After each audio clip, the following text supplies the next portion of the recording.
BJP से गठबंधन तोड़कर शिवसेना ने महाअघाड़ी सरकार बना ली, लेकिन बीजेपी का डर हर वक्त उसे सताता रहता है। इसी वजह से हर दूसरे दिन शिवसेना बीजेपी के खिलाफ कुछ न कुछ करती रहती है।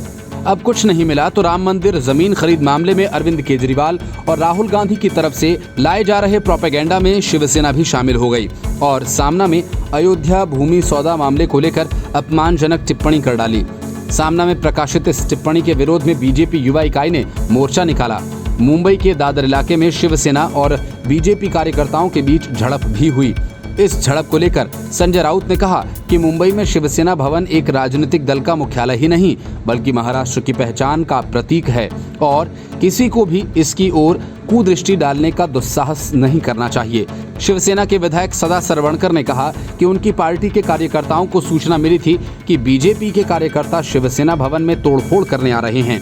इस घटना के बारे में राउत ने कहा कि शिवसेना भवन मराठी और महाराष्ट्र का प्रतीक है। शिवसेना के वरिष्ठ नेता ने कहा कि किसी को हमें गुंडा कहने का प्रमाण पत्र देने की जरूरत नहीं, हम प्रमाणित हैं। उन्होंने कहा कि अगर कोई परिसर पर हमले का प्रयास करेगा तो क्या मराठी मानुष और शिवसैनिक चुप रहेंगे? राउत ने कहा कि बीजेपी इतने तैश में क्यों आ गई?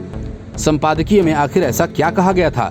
इसमें तो आरोपों पर सिर्फ स्पष्टीकरण मांगा गया था और कहा गया था कि आरोप गलत निकलते हैं तो आरोप लगाने वालों को दंडित भी किया जाना चाहिए। इस देश में स्पष्टीकरण मांगना क्या गुनाह है? संपादकीय में कहीं भी ये नहीं कहा गया कि इसमें बीजेपी शामिल है। क्या आप पढ़े लिखे नहीं हैं? उन्होंने कहा कि श्री राम जन्मभूमि तीर्थ क्षेत्र न्यास एक स्वायत्त संस्था है, इसमें बीजेपी की क्या भूमिका है?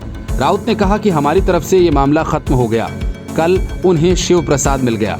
अब स्थिति को इस स्तर पर ना लाएं कि हमें उन्हें शिव भोजन थाली देनी पड़े। Report news of India.